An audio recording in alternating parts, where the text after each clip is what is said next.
రండి దేవుని యొక్క వాక్యంలో నుండి ఒక మాట జ్ఞాపకం చేసుకుంటూ వద్దాం. ఉపవాస ప్రార్థనలో ప్రవేశించే మునుపు దేవుని యొక్క సన్నిధిలో మనం దేవుని సన్నిధిలో ఉపవాస ప్రార్థనలో ప్రార్థన చేయక మునుపు ఒక మాట జ్ఞాపకం చేసుకుంటూ వద్దాం. రండి దేవుని యొక్క వాక్యాన్ని చూసినట్టయితే మత్తయి సువార్త 4వ అధ్యాయం. మత్తయి సువార్త 4వ అధ్యాయం 2వ వచనాన్ని అందరం కలిసి చదువుకుందాం. మత్తయి సువార్త 4వ అధ్యాయం 2వ వచనం. అందరం కలిసి చదువుకుందాం. 40 దినములు 40 రాత్రులు ఉపవాసం నిన్న పిమ్మట ఆయన ఆకలి కొనగా. కాబట్టి ఇక్కడ రాయబడిన మాట ఏంటంటే 40 దినాలు యేసుక్రీస్తు ప్రభువారి ఉపవాస ప్రార్థన మనం చూస్తున్నాం. 40 దినములు ఉపవాస ప్రార్థనలో 40 కోణాలు 40 భాగములు మనం చూస్తూ వస్తున్నాం. ఆయన ఉపవాస ప్రార్థన చేసిన కోణాలు చూడగా అనేక విషయాలు ఉన్నాయి. ఆయన ఒక్క ఉపవాస ప్రార్థనే అంటే ఒక మొదటి ఉపవాస ప్రార్థనలోని ఇంకా చాలా ఉండే యేసుప్రభు వారి ఉపవాస ప్రార్థన గురించి, కానీ మొదటి ఉపవాస ప్రార్థనలోనే ఇప్పటికి ఎన్నో మాట చూస్తున్నాము. 40 వారాలు ఉంటాయని చెప్పాము. 40 వారాల్లో ఇప్పుడు ఎన్నో వారం ఇది? 12 అయిపోయి 13లోకి ప్రవేశిస్తున్నాం. 13వ వారం అంటే 13వ సంవత్సరం కాదండి, 2023 2013 కాదు, 13వ వారం. దేని గురించి? యేసుక్రీస్తు ప్రభువారి యొక్క ఉపవాస ప్రార్థన. ఆయన ఉపవాస ప్రార్థన చేయటం ద్వారా 40 కోణాల్లో ఆయన యొక్క జీవితంలో ఉపవాస ప్రార్థన ద్వారా 40 అంశాలకి ఎన్నో విజయాల కొరకై ఎన్నో ప్రాముఖ్యతల కొరకై ఆయన ఉపవాస ప్రార్థన చేస్తూ వచ్చాడు. అంటే ఇవే కాదు, ఇంకా చాలా ఉండే ఒక 40 మనం జ్ఞాపకం చేసుకుంటున్నాం. దాంట్లో ఒక మాట ఏంటంటే ప్రియులారా, ఇప్పటికే 12 మాటలు మనం జ్ఞాపకం చేసుకున్నాం. గత సంవత్సరం, గత వారం, మరి చివరి ఉపవాస ప్రార్థనలో మనం జ్ఞాపకం చేసుకున్న మాటలు ఏంటి గుర్తున్నాయి ఎవరికైనా? గుర్తుంటే మేము ఏటెందుకుంటాం బ్రదర్ అంటారా? గత వారం ఉపవాస ప్రార్థనలో చివరి ఉపవాస ప్రార్థన కదా. గత సంవత్సరం చివరి ఉపవాస ప్రార్థనలో మనం ప్రభువుని గురించి ఉపవాస ప్రార్థన గురించి జ్ఞాపకం చేసుకున్న మాట ఎవరికైనా గుర్తున్నాయా? ఏం గుర్తుంటే కొత్త సంవత్సరం వచ్చింది కదా బ్రదర్, మధ్యలో వాగ్దానాలు వచ్చినాయి, ఇవన్నీ పెట్టుకుంటా పోతే ఏం గుర్తుండిద్ది? సరే, నాకు తెలిసి గత వారం ఏం చెప్పామన్నది ఎవరికి గుర్తులేదు. శారదక్క అన్ని తిరిగేసి వస్తుంది ఎక్కడేముందని. ఏడుంటాయి ఎక్క మధ్యలో జనవరి 1కి 31వ తారీఖు వాక్యాలు అయ్యే ఉంటాయి, ఇంకేడుంటాయి?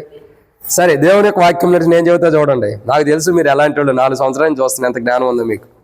మత్తయి సువార్త 4వ అధ్యాయం 6వ వచనం. నీవు దేవుని కుమారుడు అయితే కిందకు దూకుము, ఆయన నిన్ను గురించి తన దూతలకు ఆజ్ఞాపించును, నీ పాదం ఎప్పుడైనా రాతి తగలకుండా వారు నేను చేతులతో ఎత్తుకొందురు. కాబట్టి ఎందు గురించి ఉపవాస ప్రార్థన ఎందు గురించి చేశాడంటే, ఆయన అంటే సాతానుడు యేసు ప్రభుని ఏమంటున్నాడు? నిన్ను గురించి తన దూతలకు ఆజ్ఞాపిస్తాడు అంటున్నాడు. అంటే ఆయన ఆజ్ఞాపించడం కాదు, అంటే క్షమించండి, తండ్రి కుమారుడు గురించి దూతలకు ఆజ్ఞాపించడం కాదు, కానీ కుమారుడే ఆజ్ఞాపించడానికి ఈ లోకానికి వచ్చాడు. కాబట్టి ఉపవాస ప్రార్థన చేసుకుని ఆజ్ఞాపించే విధానాన్ని బలపరుచుకుంటూ వచ్చాడు. ఇక్కడ కుమారుడు ఆజ్ఞాపిస్తున్నవి ఏంటన్నది 7 విషయాలు చూసాం. గత వారం మనం చూసాం, బాధతోనూ దుఃఖంతోనూ ప్రార్థన చేసాం చివరి ఉపవాస ప్రార్థన. ఇప్పుడు మొదటి ఉపవాస ప్రార్థన అంటే సంవత్సరంలో మొదటి ఉపవాస ప్రార్థన. కానీ యేసు ప్రభువారి యొక్క జీవితంలో 13వ కోణాన్ని మనం చూస్తున్నాం. ఎన్నో కోణం అండి ఇది? 13వ భాగాన్ని మనం జాగ్రత్తగా గమనించండి ప్రియులారా. ఇక్కడ రాయబడిన మాట ఏంటంటే, ఒక మాట ఉంది, నీ పాదమును ఎప్పుడైనా రాతికి తగలకుండా వారు నిన్ను చేతులతో ఎత్తుకుందరు. ఇక్కడ చేతులతో అని రాయబడుతూ వచ్చింది. ఏమని రాయబడుతూ వచ్చిందండి? చేతులతో. వాస్తవానికి యేసుక్రీస్తు ప్రభువారు కిందకు దూకితే దూతలు వచ్చి చేతులతో ఎత్తుకోవడం కాదు, ఆయనే చేతులతో ఎత్తుకోవడానికి ఇష్టపడ్డాడు. ఆయన చేతులతో ఎత్తుకున్నవేంటి అని మనం బైబిల్లో చూసినట్టయితే చాలా ఉన్నాయి. ఆయన చేతులతో ఎత్తుకున్నవేంటి? మొట్టమొదటిగా నాకు గుర్తొచ్చేది ఏంటంటే 5 రొట్టెలు 2 చేపలు. 2 చేపలను ఎత్తుకున్నాడు, ఏమైంది? పడేశారా? ఆశీర్వదించాడు, 5,000 మందికి వచ్చినాయి. 5 రొట్టెలను ఆశీర్వదించాడు, ఏమైంది? 5,000 మందికి వచ్చినాయి. అంతేనా? పడేశారా? అనేక మందికి వచ్చినాయా? 5,000 మందికి వచ్చినాయి. అంటే ఆయన చేతులతో ఎత్తుపెట్టుకుంటే ఆశీర్వాదం ఉంది. అంటే యేసుక్రీస్తు ప్రభువారిని దూతలు ఎత్తుకోవడం కాదు, ఆయన మనల్ని ఎత్తుకోవడానికి ఆయన ఉపవాస ప్రార్థన చేస్తున్నాడు. ఉపవాస ప్రార్థన యొక్క అనుభవం ఏంటంటే, ఇక్కడ సాతానుడు అంటాడు, నిన్ను చేతులతో వాళ్ళు ఎత్తుకుంటారేం అంటే ఆయన్ని చేతుల్లో పెట్టుకోవాలి. ఎవరు? దూతలు. ఇట్లా జాగ్రత్త కాపాడటానికి దూతలు చేతులు చాచాలి. కానీ ఇక్కడ విషయం ఏంటంటే, యేసు ప్రభువారు ఆయన మనల్ని తన చేతులతో తన చేతుల్లో పెట్టుకోవడానికి ఈ లోకానికి వచ్చాడు. ఆయన గురించి దూతలకు ఆజ్ఞాపించి దూతలు వచ్చి ఆయన్ని దూతలు వారి చేతుల్లో యేసుప్రభువారిని పెట్టుకోవడం కాదు. యేసుప్రభు వారే మనల్ని తన చేతుల్లో పెట్టి మనల్ని కాపాడుకోవడానికి ఈ లోకానికి వచ్చాడు. దాని కొరకు యేసుప్రభు ఏం చేస్తున్నాడు? ఉపవాస ప్రార్థన చేస్తున్నాడు. ఎందుకు? మనల్ని తన చేతిలో జాగ్రత్తగా కాపాడటానికి ఉపవాస ప్రార్థన చేస్తున్నాడు.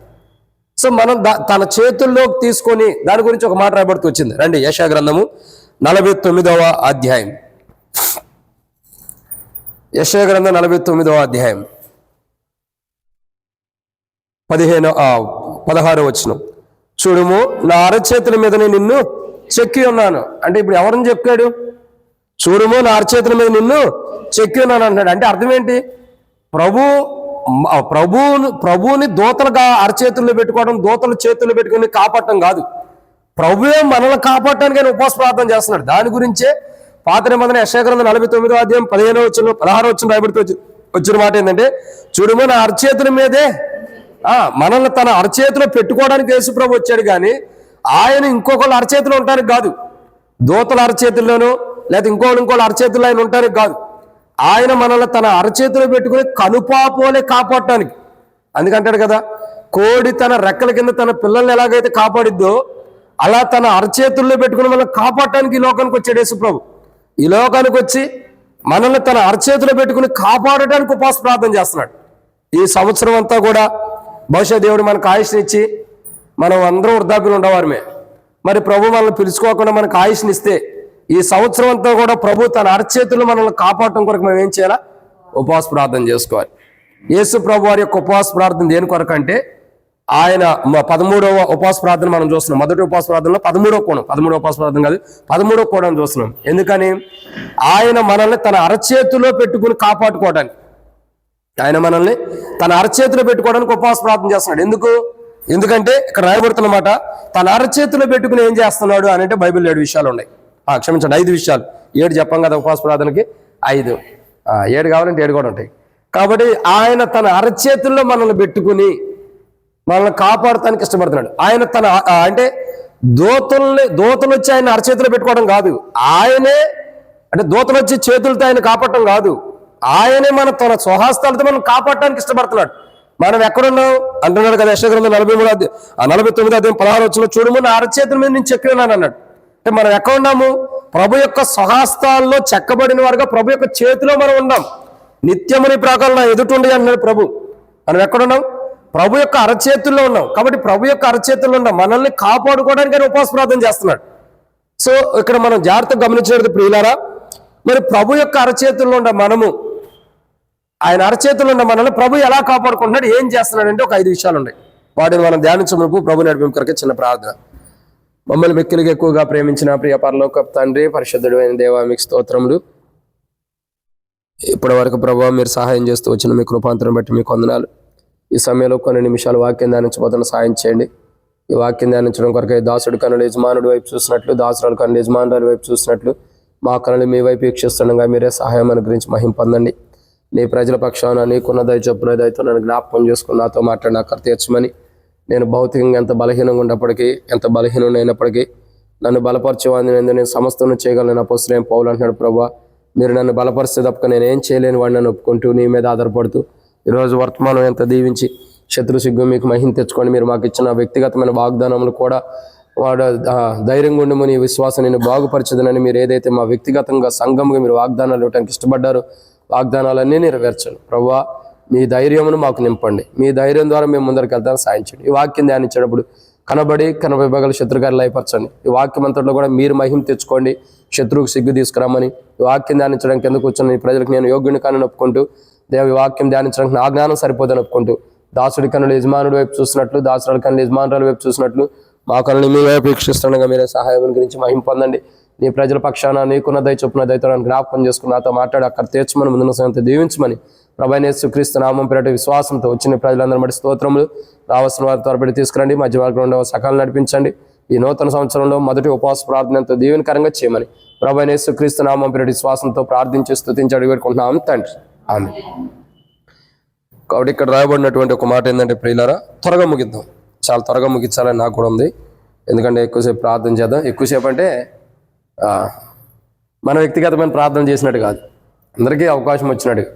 కాబట్టి దీంట్లో దేవుని యొక్క వాక్యం చూసినట్టయితే యేసుక్రీస్తు ప్రభువారు ఉపవాస ప్రార్థన ఎందుకు చేశాడంటే ఆయన దూతలు ఆయన్ని చేతిలో పెట్టుకోవడం కాదు, కానీ ఆయనే మనల్ని తన అరచేతులు పెట్టుకుని మనల్ని కాపాడటానికి ఆయన ఉపవాస ప్రార్థన చేశాడు. ఆయన ఉపవాస ప్రార్థన ద్వారా మనం కాపాడబడుతున్నాం. అందుకే యేసుక్రీస్తు ప్రభువారు యోహాను సువార్త 17వ అధ్యాయం ప్రాంతంలో ప్రార్థన చేస్తూ అంటాడు, తండ్రి నీవు నాకు అనుగ్రహించిన వారు నీ వారైనందున నువ్వు నాకు ఎవరినిచ్చావో వాళ్ళని నేను ఈ భూమి మీద రక్షించుకున్నాను, కాపాడుకున్నాను.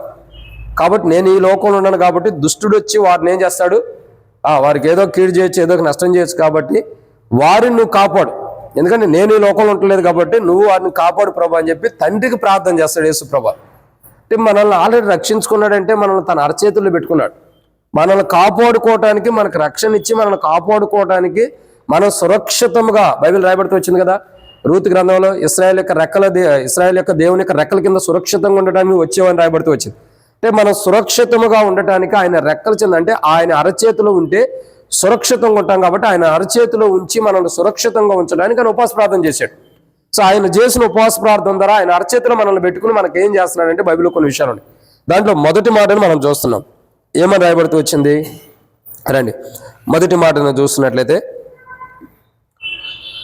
మొట్టమొదటి మాట 15వ వచనం, యెషయా గ్రంథం 49వ అధ్యాయం 15వ వచనం.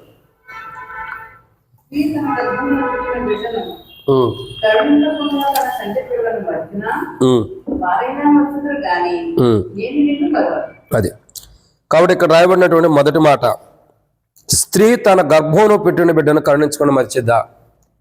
బహుశా వారైనా మరుస్తారేమో కానీ నేను నిన్ను మరవను. అంటే ప్రభు తన అరచేతుల్లో మనల్ని చెక్కుకోవడానికి గల కారణం, తన అరచేతుల్లో మనల్ని పెట్టుకోవటానికి ఆయన ఉపవాస ప్రార్థన చేశాడు. తన అరచేతుల్లో మనల్ని ఎందుకు పెట్టుకుంటున్నాడంటే మనల్ని మరవకోకుండా ఉంటాను. ఎందుకండి మనల్ని మరవకోకుండా ఉంటాను. చూడండి ఇక్కడ ఏమంటాడు, అందరికంటే ఎప్పుడు మరవని దేవుడు, అందరికంటే ఎప్పటికీ మరవని దేవుడు. ఒక వ్యక్తిని అందరికంటే కూడా ఎప్పుడు ఎవరు మరవనంతూ ఒకళ్ళు ఉండరు. ఎవరు? ఒక మనిషిని మరొక వ్యక్తి ఎప్పుడు మరవకుండా ఉంటారు. వాళ్ళు ఎవరు చెప్పండి? ఎవరక్క? మనిషి అన్న, నేను దేవుడి సంగతి చెప్పలా. ఎవరు? స్త్రీ. అంటే కన్న తల్లి, ఒక బిడ్డకి జన్మనిచ్చిన తల్లి తన బిడ్డను ఎప్పుడూ మర్చిపోదు.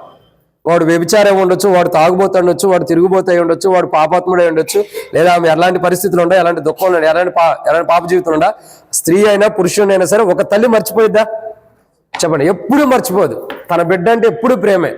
ప్లస్ రెండోదికి ఏముంటుంది చెప్పండి అక్క, తన బిడ్డ మీదకి ఎవరన్నా తిరగబాటు చేయడానికి వస్తే ఎంత నీచమైన బిడ్డ అయినా సరే తల్లి ఏం చేసి దూరుకునిద్దా? ఖచ్చితంగా ఊరుకోదు. అంటే తల్లికొండ మనస్తత్వం ఏంటంటే తన బిడ్డను ఎప్పుడూ మర్చిపోదు. కానీ ప్రభు అన్నాడు, స్త్రీ తన గర్భంలో పుట్టిన బిడ్డను కరుణింపకుండా కూడా మరిచిద్దేమో. అంటే ఒక్కొక్క విషయాల్లో ఆ బిడ్డను కనికరించే విషయంలో, క్షమించే విషయంలో, ప్రేమించే విషయంలో, దగ్గరకు తీసుకునే విషయంలో ఒక్కొక్కసారి స్త్రీ అన్న తన బిడ్డను మర్చిపోవచ్చు. నేను నిన్ను ఆయన చేతుల్లో మనల్ని పెట్టుకుని ఆయన ఏం చేస్తున్నాడు అని అంటే ఇదే ఉపవాస ప్రార్థన ఆయన చేసింది. ఆయన చేతుల్లో మనల్ని పెట్టుకుని ఆయన చేతుల్లో మనం చెక్కున్నాడు కాబట్టి ఆయన మనం చెక్కుకున్న ఆయన అరచేతుల్లో మనం పెట్టుకోవడానికి ఉపవాస ప్రార్థన చేశాడు. ఇప్పుడు మనం ఎక్కడ ఉండాలి? ఆయన చేతుల్లో ఉండాలి. కాబట్టి ఆయన అరచేతిలో మనం ఉండాం. ఆయన అరచేతిలో మనం దాచిపెట్టుకోవడానికి ఉపవాస ప్రార్థన చేశాడు. ఈ అరచేతుల్లో పెట్టుకోవడం ద్వారా ఏం జరుగుతుంది?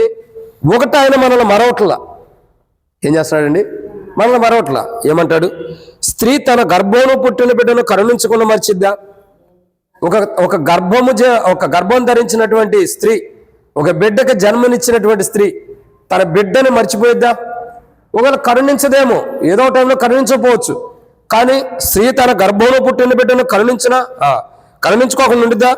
తన చంటి పిల్లను మరిచిద్దా? కరుణించుకోకుండా ఉండిద్దా? కరుణించిద్ది. మరిచిద్దా? మరవదు. కానీ క్వశ్చన్ మార్క్ ఉంది అక్కడ. స్త్రీ తన గర్భంలో పుట్టిన బిడ్డను కరుణింపకుండా తన చంటి పిల్లను మరిచినా వాళ్ళు మరవచ్చు. వారైనా మర్చుద్దు కానీ నేను నిన్ను. అంటే ప్రభు తన హస్తముల్లో, తన స్వహస్తాల్లో మనం చెక్కుకుని పెట్టుకోవడానికి గల కారణం, ఆయన స్వహస్తాల్లో పెట్టుకుని మనం ఆయన హస్తాల్లో ఉండటం కొరకు ఆయన ఉపవాస ప్రార్థన చేశాడు. ఆయన హస్తాల్లో మనం ఉండటం ద్వారా ఏం జరుగుతుందంటే మొదటిగా ఆయన మనల్ని మరవట్లా. అంటే నిన్ను కన్నా నీ తల్లి మరవచ్చు, ప్రమాణం చేసి పెళ్లిలో వివాహంలో నీతో పాటు ప్రమాణం చేసిన భర్త నిన్ను మర్చిపోవచ్చు, భార్య నిన్ను మర్చిపోవచ్చు, నీ పిల్లలు నిన్ను మర్చిపోవచ్చు, నువ్వు కన్నా పిల్లలు మర్చిపోవచ్చు. అంటే ఎవరు నిన్ను మరిచినా, బహుశా నువ్వు మర్చిపోవడం కాదు, ఎవరన్నా నిన్ను మర్చిపోయి ఉండొచ్చు. బహుశా అనేకులు నీతో ప్రామాణిక ఒడంబడికలు చేసిన వారు నిన్ను మర్చిపోయి ఉండొచ్చు, నీ బంధువులే మర్చిపోయి ఉండొచ్చు, నీ స్నేహితులు మర్చిపోయి ఉండొచ్చు, నీ ఎరుగుపడి మర్చిపోయాడు, ఇంక్లూడింగ్ నీతో పాటు ఉన్న తోటి విశ్వాసులే నిన్ను మర్చిపోయి ఉండొచ్చు. అంటే ఎవరు నిన్ను మర్చిపోయినా ప్రభు ఏమన్నాడు, వారైనా మర్చుదురు కానీ నేను నిన్ను మరవను. అంటే ప్రభు యొక్క లక్షణాలు చూడండి. ఆయన ఉపవాస ప్రార్థన చూడగా ఆయన మనల్ని తన చేతిలో చెక్కుకుని పెట్టుకున్నాడు కాబట్టి మనల్ని కాపాడడానికి ఉపవాస ప్రార్థన చేస్తున్నాడు. ఆయన ఉపవాస ప్రార్థన దేనికి, ఆయన మనల్ని చెక్కుకుని ఆయన చేతిలో పెట్టుకున్నాడు. కానీ మన కొరకైనా ఆయన అరచేతిలో ఉన్న మన కొరకైనా ఉపవాస ప్రార్థన చేస్తున్నాడు. ఆయన అరచేతిలో ఉన్న మన కొరకు ఎందుకు చేశాడు ఉపవాస ప్రార్థన?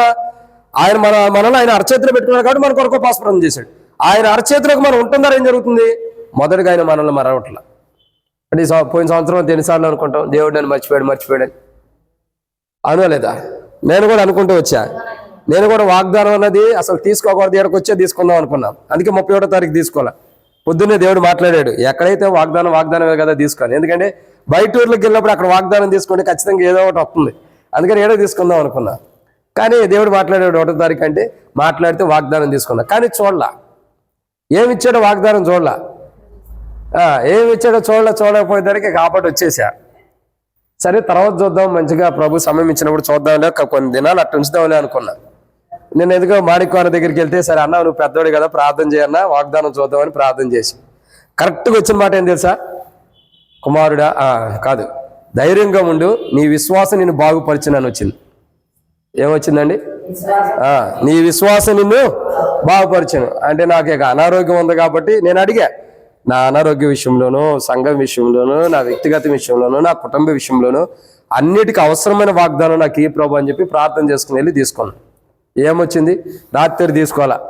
ఆ వాగ్దానం రాత్రల్లా ఎవరికి వెళ్ళకుండా కాపాడి పొద్దున్నే నా కొరకు సిద్ధపరిచాడు. ఏమని?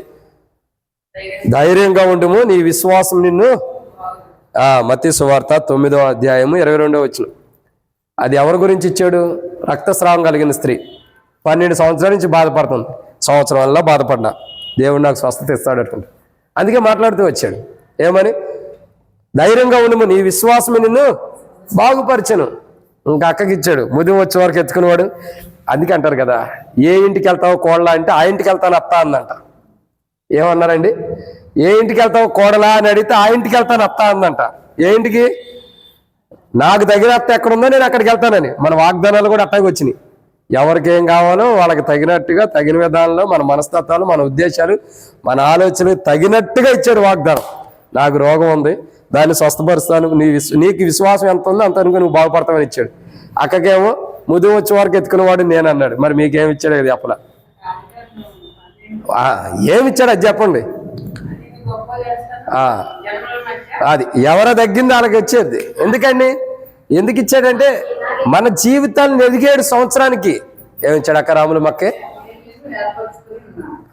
ఇక మీరు ఏర్పరచుకున్నారు కాబట్టి మీరు పరిచయం చేయాలి.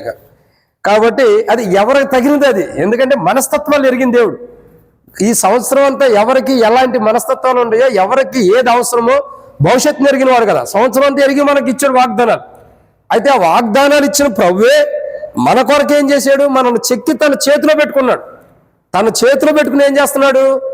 మనల్ని తల్లి మరిచిన, మన కన్నవాళ్ళు మనల్ని మరిచిన, మన రక్త సంబంధికులు మనల్ని మరిచిన, మన బంధువులు మరిచిన, మన స్నేహితులు మరిచిన, ఆయన మరవకోకుండా ఉంటున్నాడు. అది మొదటి మాట. ఏమని రాయబడుతూ వచ్చిందండి? వారైనా మర్చుదురు కానీ నేను నిన్ను మరవను. మొదటి కోణాన్ని ఇక్కడ మనం చూసినట్టయితే, స్త్రీ తన గర్భంలో పుట్టిన బిడ్డను కరుణించుకున్న మరిచిద్దేమో కానీ వారు మరిచిన నేను నిన్ను మరవను అంటున్నాడు. అంటే ప్రభు ఎలాంటి వాడు అంటే, మొదటిగా ఆయన ఉపవాస ప్రార్థన దేనికంటే మనల్ని తన అరచేతిలో పెట్టుకోవడానికి. తన అరచేతిలో పెట్టుకుని ఏం చేస్తున్నాడు అని అంటే, మొదటిగా మనల్ని మరవట్లేదు. ఏం చేస్తున్నాడండి?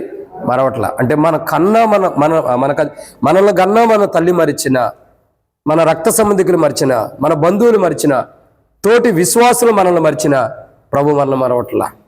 కాబట్టి ఆ మరవని దేవుడు ఈ సంవత్సరం అంతా తను మరవకుండా మనల్ని కాపాడుకోవటానికి, కనుపాప వలె మనల్ని కాపాడటానికి. స్త్రీ తన గర్భంలో పుట్టిన బిడ్డను కరుణించకుండా మరుస్తుందేమో, కానీ ఈ సంవత్సరం అంతా మనల్ని మరవచ్చు, కానీ ప్రభు మటుకి మనల్ని మరవకోకుండా ఉండటం కొరకు మనం ఏం చేయాలా? ఉపవాస ప్రార్థన. ప్రభా, నన్ను నీ చేతిలో పెట్టుకున్నావు, ఈ సంవత్సరం అంతా కూడా నువ్వు నన్ను మర్చిపోకూడదు. నా వాళ్ళందరూ నన్ను మర్చిపోయినా నువ్వు నన్ను మరవనని వాగ్దానం ఇస్తున్నావు. కాబట్టి ప్రభా, ఈ సంవత్సరం అంతా ప్రభా నేను నీ చేతుల నుంచి బయటికి వెళ్ళకోకుండా ఉండాలి. తద్వారా నువ్వు నన్ను ఎప్పటికీ మర్చిపోలేవు. నువ్వు నన్ను మర్చిపోయావంటే నేను నీ చేతుల నుంచి బయటికి వెళ్ళినట్టే. ఇక దేవుని చేతుల నుంచి బయటకు వచ్చామంటే ఎక్కడ ఉంటాం? మనం సాతాను చేతిలో ఉంటాం. ఇంకెక్కడ ఉంటాం? సాతాను ఎక్కడ ఉంటుంది? నరకంలో ఉంటుంది. కాబట్టి మనం ఏం చేయాలో ప్రార్థన చేసుకోవాలి. ఏమని ఉపవాస ప్రార్థన అంటే, ప్రభా నీ అరచేతుల మీద నన్ను చెక్కి ఉన్నావు ప్రభా, నీకు వందనాలు. ఎందుకు దేవా? నిన్ను దోతలు పట్టుకోవడం కాదు, చేతులతో దోతలు పట్టుకోవడం కాదు, నీవే నన్ను నీ అరచేతిలో పెట్టుకోవడానికి ఈ లోకానికి వచ్చి ఉపవాస ప్రార్థన చేసావు. నీ ఉపవాస ప్రార్థన ద్వారా నేను నీ అరచేతిలో ఉంటున్నాను. నీ అరచేతిలో ఉంటుంది ద్వారా నా వాళ్ళు నన్ను మర్చినా నీవు నన్ను మరవట్లా. నీ అరచేతిలో ఉంటుంది ద్వారా నా అనేవాళ్ళు ఎవరు గత సంవత్సరం అంతా ఎంతో మంది నన్ను మర్చినప్పుడు కూడా ఈ సంవత్సరం మొదటి ఉపవాస ప్రార్థన ద్వారా నువ్వు నాతో మాట్లాడుతున్నావు, నేను నిన్ను మరవనన్నావు. ఈ సంవత్సరం అంతా ప్రభా నేను కూడా నిన్ను మరవకూడదు, నువ్వు కూడా నన్ను మరిచిన అనుభవం నేను రాకుండా నీ అరచేతి నుంచి నేను తప్పుకోకుండా నన్ను కాపాడు ప్రభు అని మనం ఉపవాస ప్రార్థన చేయాలి. 2 ఇక్కడ రాయబడి అనమాట. యెషయా గ్రంథం 49వ అధ్యాయం. యెషయా గ్రంథం 49వ అధ్యాయం 19వ వచనం. యెషయా గ్రంథం 49వ అధ్యాయం 19వ వచనం. నివాస్తులు విస్తరించినందున పాడైన నీ చోట్లను వీటి స్థలములను నాశనం చేయబడిన నీ భూమియు వారికి ఇరుకుగా ఉన్నను, నిన్ను మృంగివేసిన వారు దూరముగా. కాబట్టి ప్రభు మనల్ని తన అరచేతులు పెట్టుకుంటే మనం ఎలా ఉంటాం అంటే, ప్రభు యొక్క చేతుల్లో ఉంటే మనం ఎలా ఉంటామంటే, ఒకటి ప్రభు మనల్ని మరవడు, ఎవరు మనల్ని మరిచినా ఆయన మరవడు. 2 మనం ప్రభు యొక్క చేతుల్లో, ఆయన యొక్క అరచేతుల్లో ఉంటే ఏం చేయబడతామంటే, మనల్ని ఎవరైతే మింగారో వాళ్ళు మనకు దూరంగా ఉంటారు. అర్థమవుతుందండి? మనల్ని మృంగివేసిన వారు అందరూ కూడా ఏమవుతారు? మనకు దూరంగా ఉంటారు. ఇప్పుడు చూడండి, యోనాను మింగింది ఎవరు? తిమింగలం. మత్స్యం అంటారు, తిమింగలం అంటారు. ఆ తిమింగలం యోనాను మింగింది. మింగినటువంటి తిమింగలం యోనా దగ్గరే ఉందా? అర్థమైందండి? యోనాను మింగినటువంటి తిమింగలం యోనాని కక్కివేసిన తర్వాత యోనా దగ్గర ఉందాక ఏం చేసింది? వెళ్ళిపోతూ వచ్చింది. అంటే మింగింది కక్కివేసిన తర్వాత అక్కడే ఉంటుందా? ఉండదు. అంటే బైబిల్లో మనం చూడాల్సింది ఏంటంటే, మనల్ని ఎవరైతే మృంగివేయడానికి సిద్ధంగా ఉంటారో, ఒకవేళ మింగితే కక్కేదట్టు దేవుడు చేస్తాడు.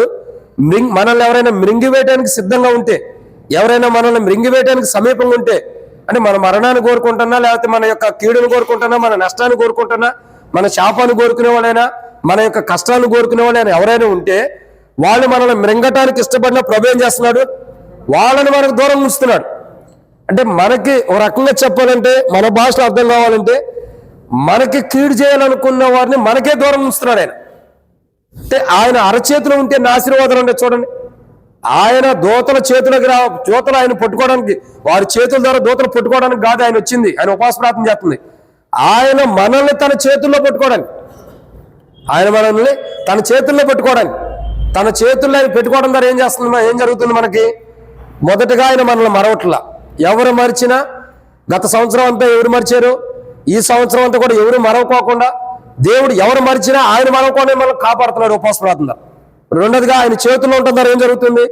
మనల్ని ఎవరైతే మృంగేయాలనుకున్నారో వాళ్ళు మనకు దూరంగా ఉంటున్నారు. అంటే మన మరణాన్ని కోరుకునే వాళ్ళు కానీ, మన నాశనాన్ని కోరుకునే వాళ్ళు కానీ, మన కీడును కోరుకునే వాళ్ళు కానీ, మన నష్టాన్ని కోరుకునే వాళ్ళు కానీ, మన హాని కోరుకునే వాళ్ళు అందరూ కూడా ఎలా ఉంటున్నారు? దూరం అయిపోతున్నారు. ఈ సంవత్సరం అంతా కూడా మొదటి ఉపవాస ప్రార్థన ప్రభు మాట్లాడుతున్నాడు. ఇది ఒక్కరోజు ఉపవాస ప్రార్థన కాదు, ఈ సంవత్సరం మొత్తానికి అవసరమైనటువంటి ఉపవాస ప్రార్థన ఇది. కానీ ఆయన మనల్ని మరవట్లేదు, ఈ సంవత్సరం అంతా మరవడు. 2గా చూడగా ఆయన మనల్ని ఎవరైతే మృంగివేయడానికి సిద్ధంగా ఉంటారో వారిని మనకు దూరం చేస్తున్నాడు. తన అరచేతిలో పెట్టుకుని ఎంత అద్భుతం చేస్తున్నాడు చూడండి. మనల్ని మింగివేసేది ఎవరు? 1 పేతురు రాసిన పత్రిక 5వ అధ్యాయం 8వ వచనం రాయబడుతూ వచ్చింది. ఎవరు మనల్ని మింగివేసేది? సాతానుడు. గర్జించే సింహాన్ని ఎవరు మింగుతారని ఎదురు చూస్తున్నాడు. మరి సాతానుడు మనల్ని మింగడానికి ఎదురు చూసినప్పుడు, అంటే సాతాను యొక్క స్వభావం కలిగిన వారేగా మనల్ని మింగేది. సాతానుడు మింగుతున్నాడంటే సాతాను యొక్క స్వభావం కలిగిన వారే మనల్ని మింగేది. దేవుని యొక్క స్వభావం కలిగిన ప్రజలు మనల్ని మింగుతారా? మింగరు. కాబట్టి ఇక్కడ బైబిల్ రాబడిన మాట ఏంటి? దేవుని యొక్క వాక్యాన్ని చూడగా సాతాను యొక్క స్వభావం కలిగిన వారే మనల్ని మింగుతారు. మనకు నాశనం రావాలని కోరుకునేవారైనా, మన కీడును కోరుకునేవారైనా, మన నష్టాన్ని కోరుకునేవారైనా, మనకు హాని కోరుకునేవారైనా ఎవరు? సాతాను యొక్క స్వభావమే. దేవుని స్వభావం ఎప్పుడూ కూడా, దేవుని స్వభావం కలిగిన వారు ఎదుటి వ్యక్తికి నాశనం రావాలని ఎప్పుడూ కోరుకోరు. కోరుకుంటారా? కోరుకున్న వాళ్ళు చేతులు ఎత్తండి. మనం ఎప్పుడూ కోరుకుంటావా? దేవుని బిడ్డలో ఎప్పుడూ కూడా ఎదుటి వ్యక్తికి, దేవుని స్వభావం కలిగిన వారు ఎప్పుడూ కూడా ఎదుటి వ్యక్తికి నాశనం రావాలని కోరుకోరు. కానీ బైబిల్ ఏమంటుంది అంటే, నిన్ను మృంగి వేసిన వారు నీకు దూరంగా ఉంటారు. అంటే ఎవరైతే నిన్ను మృంగటానికి సమీపంగా ఉంటారో, అంటే సాతాను యొక్క స్వభావం, సాతాను యొక్క మనస్తత్వం, సాతాను యొక్క ఆలోచన కలిగిన వారు ఎవరైతే నీ చుట్టుపక్కల నుండి నిన్ను మృంగటానికి సమీపంగా ఉంటారో వారిని నీకు దూరంగా చేస్తాడు. ఈరోజు నువ్వు చేసే ఉపవాస ప్రార్థన ద్వారా, ఈరోజు మనం చేసే ఉపవాస ప్రార్థన ద్వారా ఆయన తన చేతుల్లో పెట్టుకుని మనల్ని మరవకోకుండా మనల్ని కాపాడుతున్నాడు. రెండు, మనం ఈరోజు చేసే ఉపవాస ప్రార్థన ద్వారా మనల్ని ఎవరైతే మృంగటానికి సమీపంగా ఉంటారో, మన మరణానికి కానీ, మన కీడుని కానీ, మన నష్టానికి ఎవరైతే తీసుకురావాలని ఎదురు చూస్తున్నారో వాళ్ళని మనకు దూరంగా చేస్తాడు ఆయన. అంటే తన అరచేతుల్లో మనల్ని పెట్టుకోవడం ద్వారా మనల్ని మరవట్లేదు. రెండోదిగా చూడగా మనకి కీడు చేసేవారు, మనల్ని మృంగివేసేవారు, మన నష్టాన్ని చూసుకునేవారిని మన దగ్గర నుంచి దూరంగా చేస్తున్నాడు. సో మనం ఏం చేయాలి? ఇప్పుడు ఉపవాస ప్రార్థన చేయాలి. ప్రభా, ఫలానా వాళ్ళ ద్వారా నాకు కీడు వస్తుంది, లేదా నాకు తెలియకోకుండా ఎవరో ఒకళ్ళు నాకు కీడు చేయొచ్చు, ఎవరో ఒకళ్ళు నన్ను మృంగటానికి ఎదురు చూడొచ్చు. కానీ ప్రభా, నువ్వు ఎలాంటి వాడివి అంటే, ప్రభా, ఆ మృంగేటటువంటి వారిని నాకు దూరంగా చేస్తావు. కానీ నేను అలా దూరంగా చేయబడాలంటే, నన్ను మింగేవారి దగ్గర నుంచి నేను దూరంగా ఉండాలంటే, నన్ను మింగేవారు నా దగ్గర నుంచి దూరంగా వెళ్ళిపోవాలని నేనేం చేయాలా? ఉపవాసం. ఎందుకు? ఆయన చేతుల్లో ఉండటానికి. ఇప్పుడు మనం ఉపవాస ప్రార్థన ఎందుకంటే ఆయన చేతుల్లో ఉండాలని చేసుకోవాలి. ఆయన చేతుల్లో ఉండాలని చేసుకుంటే ఆయన మనల్ని మరవట్లా. ఆయన చేతుల్లో ఉండటానికి మనం ఉపవాసం, అంటే ఆయనలో దాచబడి ఉండటానికి మనం ఉపవాస ప్రార్థన చేసుకుంటే మనల్ని మృంగేవారు మనకు దూరంగా ఉంటారు. ఇది రెండో కోణం. మూడోదిగా చూద్దానండి, యెషయా గ్రంథం 49వ అధ్యాయం 23వ వచనం. యెషయా గ్రంథం 49వ అధ్యాయం 23వ వచనం.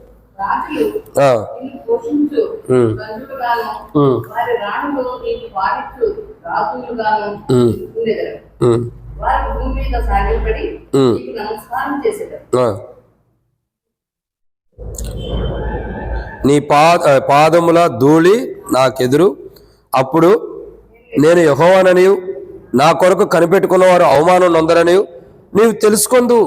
కాబట్టి ఇక్కడ ఏం చేస్తున్నాడండి? మూడో కోణం, అవమానం రాకుండా కాపాడుతున్నాడు. ఏం చేస్తున్నాడు? అవమానం. ఈ యొక్క ఉపవాస ప్రార్థన ద్వారా ప్రభు చేతిలో మనం ఉంటే, ప్రభు చేతిలో ఉండి ప్రభు కొరకు కనిపెట్టుకోవడం ద్వారా ఏం జరుగుతుంది? మనకి అవమానం రాకుండా దేవుడు కాపాడుతున్నాడు. ఏమంటున్నాడు ఇక్కడ?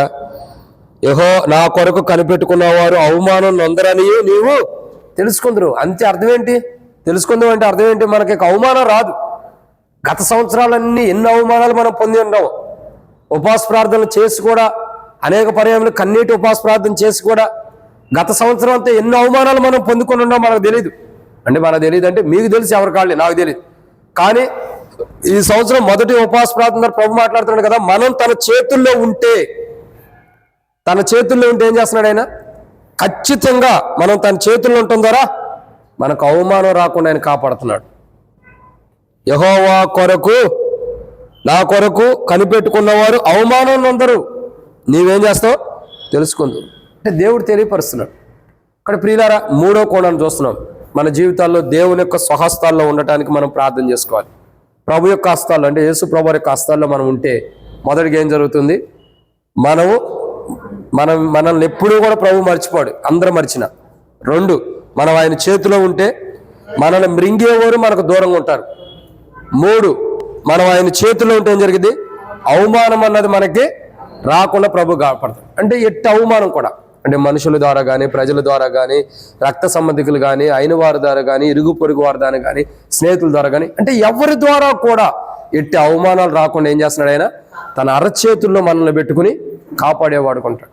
కాబట్టి ఇక్కడ మనం చూడాల్సినటువంటి నాలుగో కోణాన్ని చూస్తాం. మూడో మాట కదా, క్షమించండి, మూడోదిగా దేవుని కొరకు మనం కనిపెట్టుకోవడం ద్వారా, ఆయన అరచేతుల్లో మనం ఉండటం కొరకు మనం ఉపవాస ప్రార్థన ఎప్పుడైతే చేసుకుంటామో, ఒకటి ఆయన మనల్ని మరవడు.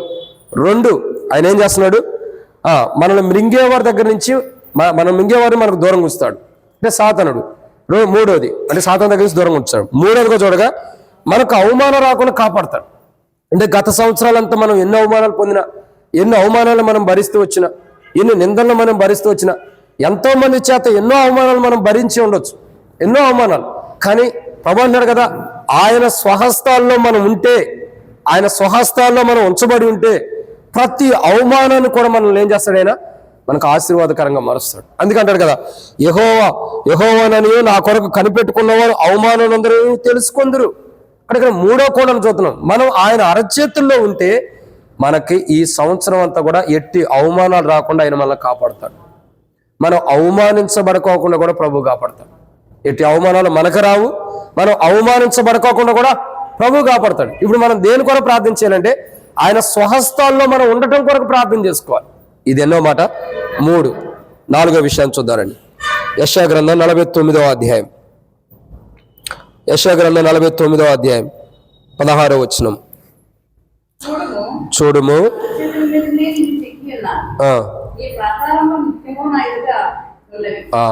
కాబట్టి ఇక 4వ విషయాన్ని మనం చూస్తున్నాం.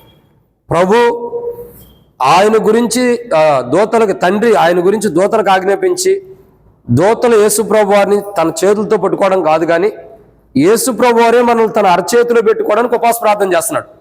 ఆయన అరచేతుల్లో మనం ఉండటం ద్వారా ఏం జరుగుతుంది, ఆయన మనల్ని మరవట్ల.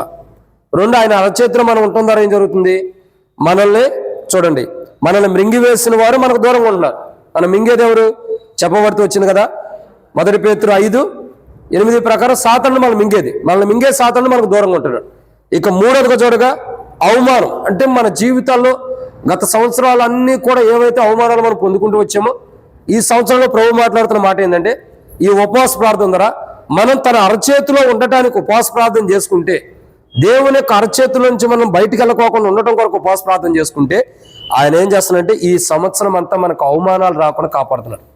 బహుశా మన జీవితాల్లో మన రక్త సంబంధికుల ద్వారా అవమానాలు రావచ్చు, మన కుటుంబీకుల ద్వారా అవమానాలు రావచ్చు, మన బంధువుల ద్వారా అవమానాలు రావచ్చు, మన స్నేహితుల ద్వారా అవమానాలు రావచ్చు.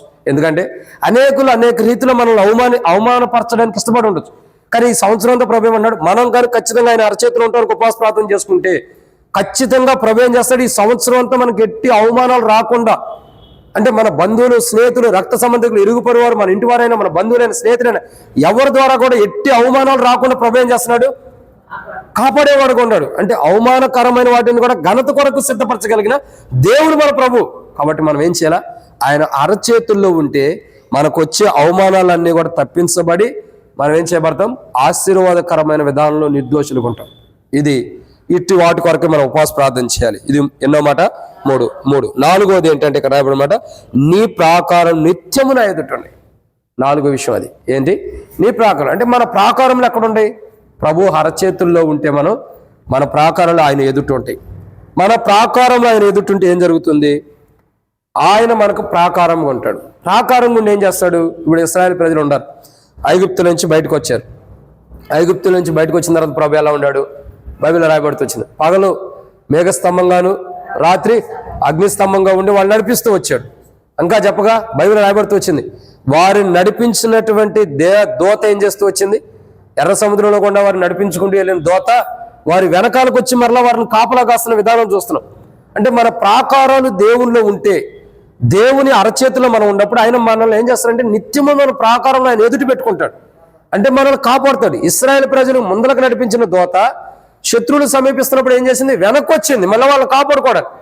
అంటే ఎలాగైతే కాపాడుకోవడానికి ఆయన అలా చూపిస్తూ వస్తాడు, తన దూతల వైపు కాపాడుతున్నాడో, ఖచ్చితంగా మనం ప్రభు యొక్క అరచేతుల్లో ఉంటే ప్రభు ఏం చేస్తాడు, మన ఇరుపక్కల, అంటే మన ముంగట మన వెనకాల ఆయన ఎలా ఉంటాడు, దూతల్లాగా. అందుకంటే రాయబడుతూ వచ్చింది, దూతల్లా కాదు, ఆయన మనకుని కాపాడుతున్నాడు. నిర్గమాకాండం 33వ అధ్యాయంలో చూసినట్టయితే, నా సన్నిధి నీకు తోడుగా వచ్చిన గాక అంటాడు. అంటే అర్థం ఏంటి, నిత్యము మనం ఆయన అరచేతుల్లో ఉండడానికి ఉపవాస ప్రార్థన చేసుకున్నప్పుడు మన ప్రాకారంలో ఆయన చేతిలో పెట్టుకుంటున్నాడు. మన ప్రాకారాలు ఆయన చేతిలో పెట్టుకుని మనకి ఏ కీడు రాకుండా కాపాడుతున్నాడు, ఏ నష్టం రాకుండా కాపాడుతున్నాడు. అంటే ఇప్పుడు మనం ఉపవాస ప్రార్థన దేని చేయాలంటే, ప్రభు నీ అరచేతుల్లో నేను ఉండాలి, నిత్యము నేను నీ అరచేతుల్లో ఉన్నప్పుడు నీవు నన్ను మర్చిపోవు. నిత్యము నేను నీ అరచేతుల్లో ఉన్నప్పుడు నీవు నా మీదకి నన్ను మృంగడానికి వచ్చిన సాతానుకు దూరపరుస్తావు. 3వదిగా నేను నీ అరచేతుల్లో ఉన్నప్పుడు నాకు వచ్చే అవమానాలను తీసివేస్తావు. ఎందుకంటే ఆల్రెడీ ప్రవేశంలో అవమానపరచబడ్డాడు మన కొరకై, మనకు బదులు, కాబట్టి నాకు వచ్చే అవమానాలు తీసేస్తావు. 4వదిగా చూడగా, ప్రభా నిత్యము నేను నీ అరచేతుల్లో ఉన్నప్పుడు నా యొక్క జీవితం నీ అరచేతుల్లో ఉన్నప్పుడు నా యొక్క జీవితం నీ అరచేతులు ఉంటే నేను ఉపవాస ప్రార్థన చేసుకున్నాం. మనం ఉపవాస ప్రార్థన చేయటం ద్వారా ఆయన అరచేతులు మనం ఉండటానికి ఉపవాస ప్రార్థన చేసుకున్నప్పుడు మన ప్రాకారాలను ఆయన ఏం చేస్తున్నాడు, ఆయన ఎదుటి పెట్టుకుంటున్నాడు. అంటే ఇక ఆయన ఎదుటి ఉన్నప్పుడు మనకి ఏ కీడు జరగకుండా చూసుకుంటాడు, ఏ నష్టం రాకుండా చూసుకుంటాడు, ఏ అపాయం రాకుండా చూసుకుంటాడు, ఏ కష్టము రాకుండా కూడా చూసుకుంటాడు. అందుకే అంటాడు కదా, నిత్యము నీ ప్రాకారంలో ఎదుటున్నవి. అంటే మనం ఆయన అరచేతుల్లో ఉన్నప్పుడు ఆయన అరచేతుల నుంచి తొలగిపోకుండా ఉండడం కొరకు మనం ప్రార్థన చేసుకుంటే, ఉపవాస ప్రార్థన ఆయన అరచేతుల్లో మనం ఉండటం కొరకు ఉపవాస ప్రార్థన చేసుకుంటే మన ప్రాకారంలో ఏముంటాయి, ఆయన ఎదుటి ఉంటాయి. ఆయన ఎదుటి ఉండటం ద్వారా ఏం జరిగింది, ఇప్పుడు ఇశ్రాయేలు ప్రజల గురించి చూసాం. ఇశ్రాయేలు ప్రజల యొక్క ప్రాకారాలు ఆయన అరచేతులు ఉన్నాయి కాబట్టి ముంగట వారి కాపలా కాస్తూ వెళ్ళి వెనక శత్రువులు వచ్చినప్పుడు మరలా వెనక్కి వచ్చి శత్రువులు వీరిని సమీపించుకోవాలని కాపాడుకుంటూ వచ్చాడు. అవునా? మరి ఇశ్రాయేలు ప్రజలు ఎర్ర సముద్రం దాటి వెళ్ళేంత వరకు శత్రువులు వారిని సమీపించలేదు కదా, ఎర్ర సముద్రం నడి మధ్యలో ఉండాలి. తిరిగి ఏమైంది, మోషే మరి అందరూ కూడా పైకి ఎక్కినప్పుడు తన చెయ్యి మరలా యథాస్థితికి తీసుకొచ్చినప్పుడు ఆ కర్రని ఎట్లా అన్నప్పుడు మరలా సముద్రం మొత్తం ఏకదీటి మీదకి వచ్చేసింది. అప్పుడు ఏమైంది, ఇశ్రాయేలు ప్రజలందరూ రథచక్రాలు ఎరగబడి దాంట్లోనే అందరూ మునిగిపోయారు. అంటే దేవుని దోత దేవుడు కాపాడినప్పుడు, తన అరచేతులు మనల్ని కాపాడినప్పుడు మరి ఇశ్రాయేలు ప్రజలు ఎవరన్నా నష్టపోయారా? అరణ్యం కాదు, ఎర్ర సముద్రంలో ఎవరు లేదు. ఎందుకంటే దేవుని యొక్క ప్రాకారాలు అక్కడ ఉండే వారి ప్రాకారాలన్నీ కూడా ఆయన అరచేతిలో పెట్టుకున్నాడు. ఇంకా అక్కడే కాదు, యోబు ఉన్నాడు. యోబు చుట్టూ ఏం చేశాడు ప్రభు, కంచి వేశాడు. మరి యోబు ప్రాకారాలన్నీ ఎక్కడుండే, దేవుల్లో ఉన్నాయి. దేవుని యొక్క అరచేతిలో యోబు ప్రాకారం ఉండటం ద్వారా యోబు ఏమైనా చేయగలుగుతూ వచ్చాడు సాతానుడు? అడుగుతూ వచ్చాడు, సాతానుడు నువ్వు ఏడకెళ్ళి వస్తున్నావు అంటే, ప్రభు భూమి మీద అటు ఇటు ఖాళీగా అటు ఇటు తిరిగి వస్తున్నాను అన్నప్పుడు ప్రభు ఒక మాట మాట్లాడతాడు, నా సేవకుడైన యోబుని చూసావా? చూశాను, కానీ ఆయన ఇంటికి వెళ్ళావా? వెళ్ళలేదు. ఎందుకు వెళ్ళలేదు? ఎందుకంటే ఆయన ఇంటి చుట్టూ నువ్వు అగ్ని ప్రాకారాలు వేసి ఉంటావు. అది దేవుని అరచేతిలో మనం ఉన్నప్పుడు దేవుడు తన దూతలను పంపి లేదా తానే వచ్చి మనల్ని నిత్యము మన ప్రాకారాన్ని ఎదుటుండే కాబట్టి మనల్ని కాపాడుతాడు. ఎటువంటి ప్రమాదాలు, కీళ్లు, నష్టం వచ్చినా, మరణం వచ్చే పరిస్థితులు వచ్చినా. రెండు, మనం ఆయన అరచేతుల్లో ఉన్నప్పుడు ఖచ్చితంగానే మన ప్రాకారాలు ఆయన ఎదుటుండే కాబట్టి ఒకటి మన ప్రాణహాని జరుగుతున్నా కాపాడుతాడు. రెండోదిగా మనకి ఎటువంటి అనారోగ్యం వచ్చినా, శత్రువు మనకి ఎంత కీడు చేసినా కాపాడేవాడు ఉంటాడు. ఇప్పుడు చూడండి, సాతానుడు ఏం చేశాడు, యోబుకి ఎంతో కీడు చేశాడు. యోబు ప్రాణహాని తప్పక శరీరం మొత్తాన్ని కూడా చీకుపోయేటట్టు చేశాడు. ఇంత చేసిన యోబు దేవుని యొక్క అరచేతిలో ఉన్నాడు కాబట్టి, తన ప్రాకారాన్ని దేవుని అరచేతిలో ఉన్నాయి కాబట్టి యోబు ఏం చేయబడుతూ వచ్చాడు, రెండంతల ఆశీర్వాదాన్ని పొందుకుంటూ వచ్చాడు. తిరిగి పూర్వ వైభవం కంటే ధన్యకరమైన ఆరోగ్యాన్ని పొందుకుంటూ వచ్చాడు. కారణం ఏంటి, ఆయన అరచేతుల్లో ఉంటున్నారు కాబట్టి. ప్రభువైన యేసుక్రీస్తు ప్రభువారు ఆయన ఉపవాస ప్రార్థన దేనికంటే మనల్ని ఆయన అరచేతిలో పెట్టుకోవడం ద్వారా ఆయన మనల్ని మరొకట్లా. రెండు, మనల్ని మింగేసే సాతాను దగ్గర నుండి మనల్ని దూరం చేస్తున్నాడు. మూడు, ఆయన మనకు అవమానాలు రాకుండా కాపాడుతున్నాడు ఆయన అరచేతిలో పెట్టి. నాలుగోదిగా చూడగా ఇక్కడ రాయబడిన మాట ఏంటండి, నిత్యము మన ప్రాకారంలో ఆయన ఎదుట ఉంచుకుని ఏం చేస్తున్నాడు, ఆయన అరచేతిలో పెట్టుకుని మన ప్రాకారంలో ఆయన ఎదుట ఉండటం ద్వారా ఒకటి మనకు మరణం తీసుకొచ్చే ఇశ్రాయేలు ప్రజలు అంటారు కదా, ఏమంటారు, అయ్యా మేము వెళ్ళి మరలా ఐగుప్తిలో ఉంటాము, మమ్మల్ని ఆడు చంపుతారేమో, ఐగుప్తిలో మాకు సమాధులు లేవంటున్నారు. అంటే మరణం వచ్చే పరిస్థితి, ఆ పరిస్థితిలో దేవుడు కాపాడుతాడు తన ప్రాకారం నుంచి. రెండోదిగా అనారోగ్య పాలైనప్పుడు, బలహీనతల్లో ఉన్నప్పుడు, రోగముల చేత బాధించబడుతున్నప్పుడు, శత్రువుతో బాధించబడుతున్నప్పుడు అక్కడ తన ప్రాకారం నుంచి కాపాడుతాడు. మూడోదిగా ఆయన ప్రాకారం నుంచి ఎక్కడ కాపాడుతున్నాడు అంటే ఎలీషా. ఎక్కడ? ఎలీషా దగ్గర. చూడండి, ఎలీషా ఉన్నాడు. ఎలీషా ఉన్నప్పుడు ఏం జరుగుతూ వచ్చింది, గెహాజీ కూడా ఎలీషాతో పాటు ఉంటాడు. అప్పటికే గెహాజీ ఉన్నాడు. ఎలీషా దగ్గరికి అనేక మంది మరి ప్రజలు వచ్చి ఎలీషాని చంపడానికో లేకపోతే ఎలీషాని బాధపరచడానికి వచ్చినప్పుడు, యుద్ధానికి వచ్చినప్పుడు, ఎలీషా మీదకి వచ్చినప్పుడు ఎలీషా అక్కడ ఉన్న ప్రజలను చూసి గెహాజీ భయపడతాడు. అయ్యా మరి ఇంతమంది వచ్చేసారు, వీళ్ళందరూ మనకి కీడు చేయబోతున్నారు, నష్టం చేయబోతున్నారు అనుకున్నప్పుడు ఆ ఎలీషా ఒక ప్రార్థన చేస్తాడు. ఏమని, ప్రభా వీని నేత్రాలు తెరవబడినట్లు, వీడి కన్నులు తెరవబడి చక్కగా చూచినట్లు వీడికి ప్రభువుని గురించి ప్రభుని ఎట్లాగో ప్రార్థన చేయగా, అప్పుడు గెహాజీ యొక్క కన్నులు తెరవబడినప్పుడు ఎలీషా చుట్టూ కూడా ఏముండే, అగ్ని ప్రాకారాలు ఉన్నాయి. అగ్ని ప్రాకారాలు ఏముండే, అగ్ని ప్రాకారాలు ఉన్నాయి. అగ్ని ప్రాకారాలను చూసి ఆశ్చర్యపడి గెహాజీ కూడా, ఎలీషాకు తెలుసు, ఎందుకంటే దేవుడు అగ్ని ప్రాకారాలు వేసి, ఎలీషా ప్రాకారంలోని దేవుళ్ళు ఉన్నప్పుడు దేవుడు ఎలీషా చుట్టూ అగ్ని ప్రాకారాలు వేసాడు. ఇక శత్రువులు సమీపించడానికి రాగలుగుతారా? రాలేరు.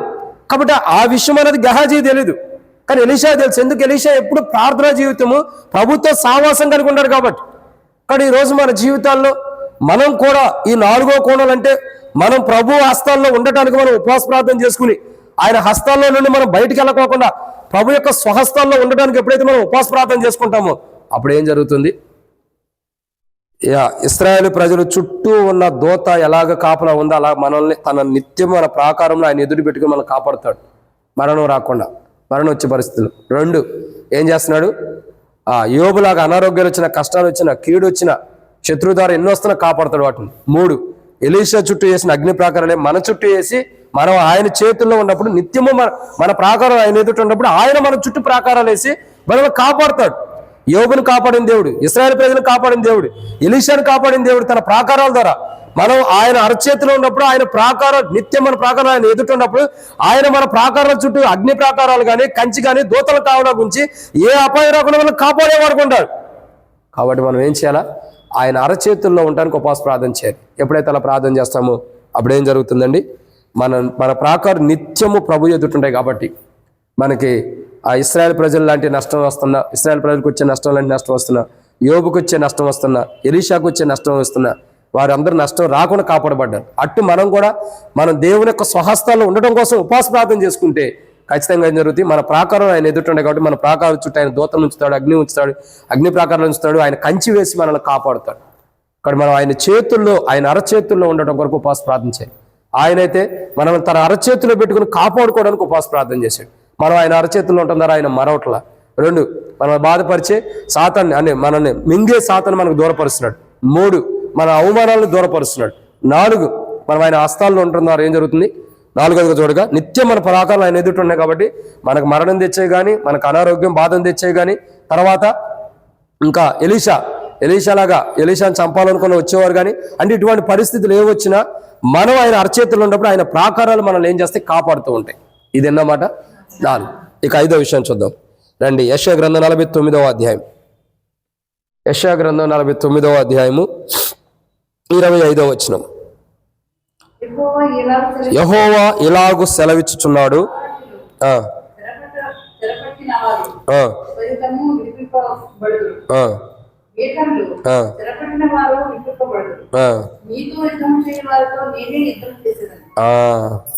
నీ పిల్లలను నేను రక్షించేదను. కాబట్టి ఇక్కడ రాబడిన చివరి మాట ఏంటంటే, మనం ఆయన అరచేతుల్లో ఉంటే జరిగే 5వ ప్రాముఖ్యత, నేను నీతో యుద్ధం చేయబోతే నేనే యుద్ధం చేసేది. అది ప్రాముఖ్యత. కాబట్టి మనం ఏం చేయాలా? ఆయన అరచేతుల్లో ఉండటం కొరకు ఉపవాస ప్రార్థన చేయాలి. ఆయన ఎందుకు ఉపవాస ప్రార్థన చేస్తున్నాడు? యేసుప్రభువు వారు మనల్ని తన అరచేతిలో పెట్టుకోవడానికి ఉపవాస ప్రార్థన చేశాడు. మనం ఆయన అరచేతిలో ఉండటానికి మనం కూడా ఉపవాస ప్రార్థన చేసుకోవాలి. మనం ఆయన అరచేతిలో ఉండటం ద్వారా మొట్టమొదటికి ఏం జరుగుతుందండి? మనల్ని మరవట్ల. 2, మనం మింగే వారి దగ్గర నుంచి మనం దూరపరుస్తున్నాడు, సాతాను దగ్గర నుంచి. 3, మనకు అవమానం రాకుండా కాపాడుతున్నాడు. 4, మన ప్రాకారంలో ఆయన ఎదుటి ఉంచుతున్నాడు. 5, మనతో యుద్ధం చేసేవారితో యుద్ధం చేస్తానంటున్నాడు. అంటే ఇవన్నీ జరగాలంటే మనం ఏం చేయాలా? ఆయన అరచేతుల్లో ఉండటం కొరకు, ఆయన అరచేతుల నుంచి తప్పిపోకుండా ఉండటం కొరకు ఉపవాస ప్రార్థన చేసుకోవాలి. ప్రభా, నేను నీ అరచేతుల్లో ఉండాలి, నేను నీ అరచేతుల్లో ఉండటం నాకు చాలా ప్రాముఖ్యత. యెషయా గ్రంథం 49:16 వచ్చిన అది అంటాడు, చూడుము నేను అరచేతుల మీద చిక్కి ఉన్నాను, నీ ప్రాకారం నిత్యము నా ఎదుటుండి అన్నాడు. అంటే మనం ఆయన అరచేతుల్లో ఉండాలి, ఆయన అరచేతుల్లో ఉండాలి. ఆయన అరచేతుల్లో ఉండటం కొరకు మనం ఉపవాస ప్రార్థన చేసుకోవాలి. ఎప్పుడైతే ఆయన అరచేతుల్లో ఉంటామో మనతో యుద్ధం చేసేవారితో ఆయన యుద్ధం చేస్తాడు. ఒక చూడండి, మనం యుద్ధానికి వెళ్తాం. ఇప్పుడు అనేక పర్యాయములు సౌలు రాజు కానీ చాలామంది రాజులు యుద్ధం చేశారు బైబిల్లో ఉండేవాడు. అన్నిసార్లు విజయాన్ని పొందారా? పొందిన అనుభవం లేదు. ఇశ్రాయేలు ప్రజలు కూడా యుద్ధం చేశారు, విజయం పొందారా? ఐగుప్తు నుండి వచ్చేటప్పుడు అన్ని చోట్ల విజయం పొందల, 7వ చోట ఓటమి ఉంటుంది. కానీ ప్రభు యుద్ధం చేస్తే ఖచ్చితంగా విజయమే. ప్రభు యుద్ధం చేస్తే ఏమైంది? ఖచ్చితంగా విజయమే. కాబట్టి ఈరోజు మన ప్రార్థన దేనికంటే, మనం చేసే ఉపవాస ప్రార్థన దేనికంటే, ప్రభా నాతో యుద్ధం చేసేవాడితో నేను యుద్ధం చేయాలి. మనతో యుద్ధం చేసేవేంటి? మనతో యుద్ధం చేసేవారు ఎవరు అంటే దురాత్మల సమూహం అని బైబిల్ రాయబడుతూ వచ్చింది. మనం ఎవరితో యుద్ధం చేస్తున్నాం? మనుషులతో కాదు. ఎవరితో? దురాత్మల సమూహం అని. అంటే అర్థం ఏంటి? ఈ లోక సంబంధమైన దేవతతో, ఈ లోక సంబంధమైనటువంటి దురాత్మలతో మనం యుద్ధం చేస్తున్నాం. ఎందుకంటే ఒకరోజు వాటి నుండి మనం విడుదల పొంది దేవుని రాజ్యానికి వెళ్ళబోతున్నాం. ప్రతిరోజు మన జీవితంలో యుద్ధమే జరుగుతుంది. ప్రతిరోజు మన జీవితంలో ఏం జరుగుతుంది? యుద్ధమే. ఒకరోజు కాదు, 2 రోజులు కాదు. మనం ఉదయం లేచిన కాడి నుంచి రాత్రి పడుకునేంత వరకు కూడా ప్రతి సమయంలో కూడా మనకి యుద్ధం జరుగుతూ వస్తుంది. ఎవరితో? సాతానుతో. ఇక్కడ మనతో యుద్ధం చేసేది ఎవరంటే సాతానుడు. సాతానుతో యుద్ధం చేయబోతుంది ఎవరు? యుద్ధం చేయబోతుంది కాదు, చేస్తానని చెబుతుంది ఎవరు? ప్రభు. ఆల్రెడీ చేసాక విజయం పొందాడు కలువరి శిలువలో. ఆయన ఏమంటాడు? నీతో యుద్ధం చేయబడితే నేను యుద్ధం చేస్తాను. కాబట్టి ఈరోజు మనం ఏం చేయాలంటే ఉపవాస ప్రార్థన. ప్రభా, ఇది పరిస్థితి, నేను నీ అరచేతుల్లో ఉండడానికి ఉపవాస ప్రార్థన చేసుకుంటున్నా, తద్వారా నన్ను నీ మరవు. నేను నీ అరచేతుల్లో ఉండడానికి ఉపవాస ప్రార్థన చేసుకోవడం ద్వారా నన్ను మృంగేవారు నాకు దూరంగా ఉంటాను. నేను నీ అరచేతుల్లో ఉండడానికి ఉపవాస ప్రార్థన చేసుకోవడం ద్వారా నాకు అవమానం రాదు. నేను నీ అరచేతుల్లో ఉండడానికి ఉపవాస ప్రార్థన చేసుకోవడం ద్వారా నిత్యము నా ప్రాకాలను ఎదుటుంటాయి. నేను నీ అరచేతుల్లో ఉండటానికి ఉపవాస ప్రార్థన చేసుకోవడం ద్వారా నాతో యుద్ధం చేసేవారితో నువ్వు యుద్ధం చేస్తావు. నాతో యుద్ధం చేసేవారితో నువ్వు యుద్ధం చేస్తావు. ఇప్పుడు ఫరో ఇశ్రాయేలు ప్రజలతో యుద్ధం చేయడానికి వస్తున్నాడు, కానీ యుద్ధం చేసింది ఎవరు? దేవుడే చేశాడు. ఇంకా అంత మాత్రమే కాదు, ఐగుప్తులో నుంచి ఎర్ర సముద్రం దాటి బయటకు వచ్చినటువంటి ఇశ్రాయేలు ప్రజలు యుద్ధం చేసిన ప్రతి యుద్ధంలో దేవుడే ఉన్నాడు. వారి ఓటమి కారణం ఏంటి? దేవుడు లేడు కాబట్టి. హాయి గ్రామం మీదకి వెళ్ళిపోయారు, ఓటమి పాలయ్యారు. కారణం ఏంటి? దేవుడు వారితో లేడు. దేవుడు వారితో ఉన్న ప్రతి యుద్ధం కూడా విజయమే. అందుకే అంటాడు, యుద్ధం ఎవరిది? ఎంత గొప్ప మాట చూడండి. ఈ యుద్ధం యెహోవాదే. మొదటి సమూయేలు గ్రంథంలో రాయబడుతూ వచ్చేది కూడా. యుద్ధం ఎవరిది? దేవుడిది. కానీ యుద్ధం జరిగించేది దేవుడు, మనం జరిగించకూడదు ఎప్పుడు కూడా. మనం ఎలా ఉంటామంటే మనుషులుగా మన యుద్ధాలు మనం చేసుకుంటూ వెళ్ళిపోతాం. అందుకే మనం ఆయన ప్రాకారంలో లేని వారికి ఉంటాం. కానీ నూతన సంవత్సరంలోకి వచ్చిన మనం, మొదటి ఉపవాస ప్రార్థనలో ప్రవేశించిన మనం, ఈరోజు మనం ఏమని ప్రార్థన చేయాలా? ప్రభా, నేను దేనితో కూడా వేటితో కూడా యుద్ధం చేయలేను, చేసి నేను గెలవలేను, నా వల్ల కాదు, నా పక్షాన్ని యుద్ధం చేయగలిగిన వాడు ఎవరు? నీవే. చూడండి, హిజ్కియా ఉన్నాడు, లేదా కొందరు రాజులు ఉన్నారు. వారి జీవితాల్లో యుద్ధం చేయాల్సిన సందర్భంలో యుద్ధం చేయలేని పరిస్థితిలో వాళ్ళు ఉన్నప్పుడు, వాళ్ళు దేవుని మీద ఆధారపడినప్పుడు వాళ్ళ పక్షాన్ని దేవుడు యుద్ధం చేశాడు. చూడండి, యెహోషువ యుద్ధం చేస్తున్నాడు, మోషే దేవుని వైపు చేతులు ఎత్తాడు. చేతులు ఎత్తినప్పుడు ఇశ్రాయేలు ప్రజలు గెలుస్తూ వస్తున్నారు. మోషే చేతులు దించగా అమాలేకీయులు విజయం పొందుతూ వస్తున్నారు. అప్పుడు ఏం జరుగుతూ వచ్చింది? చేతులు దించారంటే దేవుడు వారి పక్షాన్ని లేడని అర్థం. చేతులు ఎత్తబడినప్పుడు దేవుడు వారితో ఉన్నాడు. ఇప్పుడు యెహోషువనేమో పాలెంలో కింద నుండి యుద్ధం చేస్తున్నాడు, పైనుండి మోషే ఏం చేశాడు? చేతులు ఎత్తి ప్రార్థన చేస్తున్నాడు. ఆ చేతులు విజయము ఎత్తినప్పుడు విజయం వస్తుంది, దించినప్పుడు ఓటమి వస్తుందని గ్రహించి ఇద్దరు వ్యక్తులు వెళ్ళి ఆ చేతులు గట్టిగా పట్టుకున్న అనుభవం చూస్తున్నాం, రాళ్ళు పెట్టిన అనుభవం. అప్పుడు ఏం జరుగుతూ వచ్చింది? మోషే చేతులు పైకి చూపించినంతసేపు ఇశ్రాయేలు పక్షాన దేవుడు వచ్చి యుద్ధం చేశాడు. ఆ యుద్ధంలో ఇశ్రాయేలు ప్రజలు ఓటమి లేదు. మరి ఎవరు గెలుస్తున్నారు?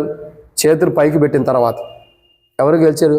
ఇశ్రాయేలు ప్రజలే, దేవుని ప్రజలే. అంటే ఇక్కడ అర్థం ఏంటంటే, మనం యుద్ధం చేయాల్సినంత అవసరం లేదు. మనతో చేసేవారు కానీ, లేదా మనం ఎవరితోనైనా యుద్ధం చేయాలన్నా యుద్ధం చేయాల్సినంత అవసరం లేదు. మనం ఏం చేయాలా? మన ప్రాకారంలో దేవుల్లో ఉంటే దేవుడే మన పక్షం యుద్ధం చేస్తానన్నాడు. కానీ మనం ఎలా ఉంటామంటే, ప్రభా నువ్వు వద్దు, నేనే యుద్ధం చేస్తానంటాం. మన ఇంటి పక్కలో, మన చుట్టుపక్కల వాళ్ళు ఎవరో ఒకరితో ఏదో ఒక మాట వచ్చింది అనుకోండి, వాళ్ళతో మనం ఏం చేస్తాం? మనం యుద్ధం చేస్తాం. అంటే మనం కొట్లాడతాం, మనం తిట్లాట్లు ఉంటాయి, మనం గొడవలు ఉంటాయి. కానీ ఇక్కడ ప్రభు ఏమంటున్నాడు? మనం నిదానం వహిస్తే ప్రభు చేస్తానంటాడు ఈ నూతన సంవత్సరం. అంటే మనం మన చుట్టుపక్కల ఉన్న వారితో గొడవలు పెట్టుకోవసరంలా, ఎవరితో కూడా గొడవలు అవసరంలా. మన ఇంటి చుట్టుపక్కల ఎంతోమంది మనం అంటే ఇష్టపడిన వాళ్ళు ఉంటారు. అట్లా అని చెప్పి వారందరితో మనం గొడవ పెట్టుకోవసరం. మనం ఏం చేయాలా? ఉపవాస ప్రార్థన చేస్తే చాలు. ప్రభు నేను నీ చేతులు ఉంటే చాలు. అంటే మన శత్రువు నష్టాన్ని కూడా కోరుకోకూడదు. మనం ఏం చేయాలా? ప్రభా నేను నీ చేతుల్లో ఉంటే నా అంతా నేను బాగుంటే చాలు, నా కుటుంబం, నాకు ఒక సంగతి అనవసరం. అప్పుడు మనం ఏదైతే ఉపవాస ప్రార్థన చేస్తామో, మనతో యుద్ధం చేసేవారితో మనం దేవునికి అప్పచెబుతున్నాం కాబట్టి దేవుడు యుద్ధం చేస్తాడు. అట్లా కాదని చెప్పి దేవా నువ్వు మౌనంగా ఉండి నేనే యుద్ధం చేసుకుంటానంటే ఆ యుద్ధంలో ఓడిపోయేది మనమే. కాబట్టి ఇక్కడ రాయబడిన 5వ కోణం ఏంటంటే, నీతో యుద్ధం చేయవారితో నేను యుద్ధం చేస్తాను. అప్పుడు యుద్ధం చేయబడినప్పుడు ఏం జరిగింది? నీ పిల్లలను నేను రక్షించేదను. కాబట్టి మనం ఆయన అరచేతుల్లో ఉంటే ఆయన మన పక్షాన్ని యుద్ధం చేసి మనల్ని, మన పిల్లల్ని ఏం చేస్తున్నాడు? రక్షిస్తున్నాడు, రక్షించేవాడుగా ఉన్నాడు. కాబట్టి ఆయన రక్షణ మనకు అవసరం. ఆయన ద్వారా రక్షించబడటం మనకు కావాలి. ఆయన మనల్ని రక్షించాలంటే మనం ఏం చేయాలా? ఉపవాస ప్రార్థన చేసుకోవాలి. మనతో యుద్ధం చేసే వారి దగ్గర నుంచి మనం రక్షించబడాలంటే, మనమే కదా మన పిల్లలను కూడా మనం రక్షించుకోవాలంటే ఏం చేయాలా? ఉపవాస ప్రార్థన. చూడండి, మనం అనుకోకుండా ఒక అడవికి వెళ్తాం. అడవికి వెళ్ళినప్పుడు అడవిలో మనం మన పిల్లలు కలిసి అడవి అంతా చూడటానికి వెళ్తాం. సడన్గా ఒక సింహం ఎదురైద్ది. సింహం ఎదురైనప్పుడు మనం ఏం చేస్తాం? చాలా వరకు మన ప్రయత్నం ఎలా ఉంటుందంటే, మనం ఎలా ఉండా మన పిల్లలను కాపాడుకోవాలని ప్రయత్నం చేస్తాం. అవునా? ఎందుకంటే ఆ సింహాన్ని మనం అప్పటిదాకా సింహం అంటే భయపడే వాళ్ళం కూడా చివరికి మన పిల్లలు కాపాడుకోవడానికి ఆ సింహంతో యుద్ధం కూడా చేయడానికి కూడా ఇష్టపడతాం. అవునా కదా? అంటే మనం ఎలా ఉంటామంటే, సడన్గా సింహం ఎదురైతే దాన్ని జయించడానికి ఏదో పని చేస్తాం.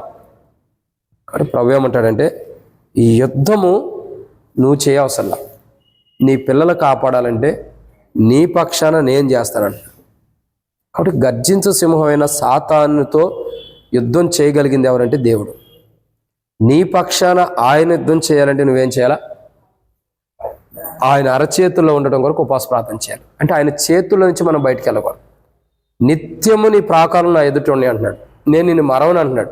నీకు అవమానం రాకుండా కాపాడుతాను అంటున్నాడు. నేను మృంగేవారి దగ్గర నుంచి నీకు దూరం ఉంచుతానంటున్నాడు. ఇంకా నీతో యుద్ధం చేయబోతే నేను యుద్ధం చేస్తానంటాడు. ఇవన్నీ మన పట్ల నెరవేర్చబడాలంటే మనం ఏం చేయాలా?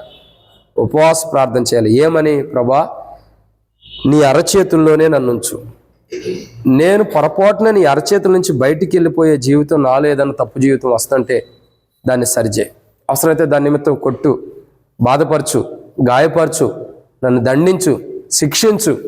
అయినను నువ్వు ఎన్ని చేసినా నేనైతే నీ హస్తాల నుంచి వెళ్ళకూడదు. అందుకే కీర్తన గ్రంథం 118వ అధ్యాయంలో కీర్తనకారుడు అంటాడు, యెహోవా నన్ను కఠినముగా శిక్షించిన కానీ మరణమునకు ఎందుకు కఠినంగా శిక్షించాడు? సరిచేయటానికే కదా, ఆయన ప్రాకారంలో ఉండాలనే కదా. కానీ మనం కూడా ప్రార్థన చేయాలి. ప్రభా, అవసరమైతే నన్ను కష్టపెట్టు, నన్ను బాధపరచు, అవసరమైతే నన్ను కొట్టు, అవసరమైతే నన్ను సరిచేయటానికి ఏమైనా చేయి, కానీ నేనైతే నీ ప్రాకారం నుంచి దూరం వెళ్ళకూడదు. నీ అరచేతుల్లో నుంచి నేను బయటకు వెళ్తుంటే నన్ను సరిచేయడానికి నువ్వేమన్నా చేయి. యోబు లాంటి పరిస్థితులు అనుమతిస్తావా? అనుమతించు. వాటిలో నుంచి కూడా నువ్వే నన్ను కాపాడు. అంటే ప్రతి దాంట్లో నుంచి కాపాడటం కొరకు కూడా మనం ప్రార్థన చేసుకోవాలి. ఇక్కడ మెయిన్ అంశం ఏంటంటే, ఆయన అరచేతుల్లో మనం ఉండటానికి ఉపవాస ప్రార్థన చేయాలి. ఆయన అరచేతుల నుంచి మనం ఎక్కడ కూడా మన విశ్వాస క్రైస్తవ జీవితాన్ని నుంచి తప్పిపోకుండా ఉండటం కొరకు మనం ఉపవాస ప్రార్థన చేసుకోవాలి. ఎప్పుడైతే ఆయన అరచేతుల్లో ఉండటానికి మనం ఉపవాస ప్రార్థన చేస్తామో ఆయన మనల్ని మరవడు. మనల్ని మృంగేవారి దగ్గర నుంచి, మనల్ని మృంగేవారు మనకు దూరంగా ఉంటారు. 2, మనకు అవమానం రాదు. 3, మన ప్రాకారం నా ఎదుట ఉంటుంది. 4, మనతో యుద్ధం చేసేవారితో ఆయన యుద్ధం చేసి మనల్ని, మన పిల్లల్ని రక్షిస్తున్నాడు. ఇవన్నీ జరగాలంటే మనం ఆయన హస్తాల్లో ఉండాలి. ఎక్కడ ఉండాలి? ఆయన అరచేతుల్లో ఉండాలి. అందుకే చూడండి, మత్తయి సువార్త 4వ అధ్యాయం 6వ వచనం, నీవు దేవుని కుమారుడు అయితే కిందకు దూకుము, ఆయన నిన్ను గురించి తన దూతలకు ఆజ్ఞాపించును, నీ పాదం ఎప్పుడైనా రాతికి తగలకుండా వారు నిన్ను చేతులతో ఎత్తుకొందురు. అంటే చేతులతో దూతలు ఎత్తుకోవడానికి ఆయన ఉపవాస ప్రార్థన చేయట్లా. సాతానుడు వచ్చామంటాడు, శిఖరాన్ని తీసుకెళ్ళి నువ్వు దూకితే నీ తండ్రి ఆజ్ఞాపిస్తే దూతలు వచ్చి నేను తన చేతులతో ఎత్తుకుంటారేమంటున్నారు. ఇక్కడ దూతలు ఎత్తుకోవటం కాదండి. ఎవరు ఎత్తుకోవాలా? దూతలు ఎత్తుకోవడానికి కాదు. దూతలు ఎవరు? దూతలు సృష్టించిందే ఈ కుమారుని యొక్క తండ్రి. దూతలు ఎత్తుకోవటానికి ఏముంది? దూతల కంటే ఘనమైన వాడేగా ఈయన ప్రభు. కాబట్టి ఇక్కడ రాయబడిన మాట ఏంటంటే, దూతలకు నిన్ను గురించి ఆజ్ఞాపిస్తే వాళ్ళు వచ్చి తన చేతులతో పట్టుకుంటారు అంటున్నాడు. కానీ దూతలకి తండ్రి ఆజ్ఞాపించడం కాదు, కుమారుడే మనల్ని తన చేతుల్లో పెట్టుకోవడానికి ఉపవాస ప్రార్థన చేశాడు. మనం తన చేతుల్లో ఉండడం కొరకు ఉపవాస ప్రార్థన చేశాడు. కాబట్టి ఈరోజు తన హస్తాల్లోకి మనం వచ్చి ఉన్నాం. తన హస్తాల్లోకి వచ్చిన మనం ఆయన అరచేతిలోకి వచ్చిన మనం ఆయన అరచేతుల నుంచి బయటికి వెళ్ళకుండా ఉండటం కొరకు ఏం చేయాలా? ఉపవాస ప్రార్థన. ఆయన అరచేతుల నుంచి బయటికి వెళ్ళకుండా ఉండాలంటే ఉపవాస ప్రార్థన చేసుకోవాలి. ఉపవాస ప్రార్థన చేసుకుంటే ఏం జరిగింది? ప్రభు మనల్ని మరవడు. ఈ రోజే కాదు, ఈ సంవత్సరంలో మనల్ని మరవడు. మొదటి ఉపవాస ప్రార్థన ద్వారా తెలుసుకోండి. ఈ సంవత్సరంలో ప్రభు మనల్ని కన్నా మన తల్లి మరిచిన ఆయన మరవడు. 2, మనం మృంగేటటువంటి వాళ్ళు మనకు దూరంగా ఉంటారు. 3, మనకు అవమానం తెచ్చేవాళ్ళు దూరంగా ఉండి మనకు అవమానం రాకుండా కాపాడుతాడు. 4వదిగా నిత్యము మన ప్రాకారంలో ఆయన ఎదుటించుకుంటున్నాడు. మనకి ప్రాణహాని కానీ, మన బాధపరిచేవి కానీ, మనకు నష్టం చేసేవి కానీ మన దగ్గర రాకుండా కాపాడుతున్నాడు. 5, ఏం చేస్తున్నాడు? ఆయన మనతో యుద్ధం చేసేవారితో యుద్ధం చేసి మనల్ని రక్షిస్తున్నాడు. అలాంటి రక్షణ అంటే మన పక్షాన్ని ఆయన యుద్ధం చేసి మనల్ని రక్షించాలంటే మనం ఏం చేయాలా? ఆయన అరచేతుల్లో ఉండాలి. సో వీటన్నిటిని బట్టి మనకు అర్థం కావాల్సిన మాట ఏంటంటే, మనం దేవుని యొక్క అరచేతుల్లో ఉంటే దేవుడు మన పక్షాన్ని యుద్ధం చేసి మనల్ని రక్షిస్తాడు. దేవుని అరచేతిలో మనం ఉండటానికి ఉపవాస ప్రార్థన చేస్తే దేవుడు మనల్ని మర్చిపోడు. దేవుని అరచేతుల్లో ఉండటానికి మనం ఉపవాస ప్రార్థన చేసుకుంటే దేవుడు మనల్ని మింగిన వారిని మన దగ్గర దూరంగా ఉంచుతాడు. మనం దేవుని యొక్క అరచేతుల్లో ఉండటానికి ఉపవాస ప్రార్థన చేసుకుంటే 4వదిగా మన ప్రాకారంలో ఆయన ఎదుటి మనం దేవుని యొక్క అరచేతుల్లో ఉండటానికి ఉపవాస ప్రార్థన చేసుకుంటే మనకు అవమానాలు రాకుండా ఆయన కాపాడతాడు. ఈ 5 అంతుల అనుభవం మన జీవితాల్లో ఎప్పటికీ ప్రభు అన్ని విధాల ఈ 5 అంతులను కాపాడబడాలంటే, అంటే అవమానం రాకుండా మనం మింగేవారు దూరంగా ఉండాలనుకున్నా, మనతో యుద్ధం చేసేవారితో ప్రభు యుద్ధం చేయాలన్నా, నిత్యము మన ప్రాకారం దేవుని ఎదుట ఉండాలన్నా, ప్రభు మరవకూడదన్నా మనం ఏం చేయాలా? ఉపవాస ప్రార్థన. ఏమని చేయాలా? ప్రభా, నీ యొక్క అరచేతుల్లో నన్ను పెట్టుకో. ఎక్కడ? నీ అరచేతుల్లో నన్ను పెట్టుకో. ఒకవేళ నేను నీ అరచేయి దాటి బయటికి వెళ్తుంటే నన్ను దండించు, శిక్షించు. ఎందుకు? నీతిమంతుడు శిక్షించుట తైలాభిషేకం. అంటే ఒక నీతిమంతుడు శిక్షించడం మనకేంటి? తైలాభిషేకం. అంటే నీతిమంతుడు ఇంకెవరున్నారు ప్రభా? ఎవరో లేవు, నీవే నీతిమంతుడు. నువ్వు నన్ను శిక్షించు, నీ అరచేతుల నుంచి వెళ్ళకోకుండా. నువ్వు నన్ను బాధపరచు పర్లా, నీ అరచేతుల నుంచి వెళ్ళకోకుండా. నువ్వు నన్ను సరిచేయి, నీ అరచేతుల నుంచి వెళ్ళకోకుండా. నువ్వు నన్ను సరైన మార్గంలో పెట్టి నీ అరచేతుల నుంచి వెళ్ళకోకుండా. ఎందుకంటే నేను నీ అరచేతుల్లో ఉండాలి. నీ అరచేతుల్లో ఉంటే నన్ను నువ్వు ఎన్నడూ మరవు. నువ్వు మరవపోతే నేను ఆరోగ్యంగా ఉంటాను ప్రభా. నీ అరచేతుల్లో నేనుంటే నన్ను మృంగేవారు నాకు దూరంగా ఉంటారు. నీ అరచేతుల్లో నేనుంటే నాకు అవమానాలు రావు. నీ అరచేతుల్లో నేనుంటే నా ప్రాకారం నిత్యము నీ ఎదుట ఉంటాయి, నేను కాపాడబడతాను. నీ అరచేతుల్లో ఉంటే నాతో యుద్ధం చేసేవారితో నువ్వు యుద్ధం చేస్తావు ఈరోజు. కాబట్టి ప్రభా, ఈరోజు నేను ఈ 5 అనుభవం కొరకే ఉపవాస ప్రార్థన చేస్తాను. ఈ 5 అనుభవం నాకు ఉండాలంటే నేను నీ అరచేతిలో ఉండాలి. నన్ను నీ అరచేతుల్లో పెట్టుకో. దోతలు మిమ్మల్ని చేతిలో పెట్టుకుని కాపాడతాం కాదు ప్రభా, మీరే మమ్మల్ని మీ అరచేతులు పెట్టుకుని కాపాడటానికి, మీ అరచేతులు పెట్టుకుని కాపాడటానికి ఉపవాస ప్రార్థన చేసావు. కాబట్టి నేను ఆ అరచేతుల్లో ఉండటం కొరకు ఈరోజు నేను కూడా ఉపవాస ప్రార్థన చేసుకుంటున్నాను. నీ అరచేతుల్లో నుండి నేను బయటికి వెళ్ళకూడదు. అంటే నీ చేతుల్లో నుంచి నేను దాటి వెళ్ళిపోకూడదు. నీ చేతుల్లోనే ఉండాలి. నేనే కాదు, నా కుటుంబం, నా బంధువులు, స్నేహితులు, రక్త సంబంధికులు, ఇంటివారు, పొరుగువారు, ఇరుగు పొరుగువారు అందరూ కూడా ప్రభా నీ అరచేతుల్లో మేము అందరం ఉండాలి. ఈ సంవత్సరం అంతా నీవు మమ్మల్ని నీ అరచేతుల్లో మమ్మల్ని కాపాడు ప్రభాని మనం ఏం చేయాలా? ప్రార్థన చేసుకోవాలి. అట్టి ప్రార్థన దేవుని అరచేతుల నుంచి మనం వెళ్ళకూడదు. ప్రభు ఉపవాస ప్రార్థన చేశాడు. ఎందుకు? దోతలు ఆయన అరచేతుల్లో పెట్టుకోవడానికి కాదు, ఆయన మనల్ని తన అరచేతిలో పెట్టుకోవడానికి ఆయన ఉపవాస ప్రార్థన చేశాడు. ఇది 13వ ఉపవాస ప్రార్థన, ప్రభు యొక్క మొదటి ఉపవాస ప్రార్థన మనం చూస్తున్నాం. కాబట్టి మనం కూడా ఆయన అరచేతుల నుంచి, ఆయన మనల్ని అరచేతులు పెట్టుకోవడానికి ఎలా ఉపవాస ప్రార్థన చేశాడో మనం ఆయన అరచేతుల నుంచి బయటకు తొలగిపోకుండా ఉండటం కొరకు ఉపవాస ప్రార్థన చేసుకున్నాం. అటు రీతిలో మనం మన కుటుంబీకులు దేవుని యొక్క అరచేతుల్లో ఉండి ఓ రోజు ప్రభు వచ్చినప్పుడు మన ప్రాకారంలో ఆయన ఎదుటుంటాయి కాబట్టి, ఆయన చక్కగా మనం కాపాడుతున్నాడు కాబట్టి ఓ రోజు నిత్యత్వంలో నిత్య రాజ్యాన్ని మనం పొందుకునే వారంగా ఆయన అరచేతుల్లో ఉంటే, ఆయన మనల్ని కాపాడుకుంటే, ఆయన మనల్ని మరవపోతే, ఆయన అన్ని విధాలు మనం పోషిస్తూ ఉంటే ఖచ్చితంగా నిత్యత్వంలో మనకు ఉంది నిత్యరాజ్యం.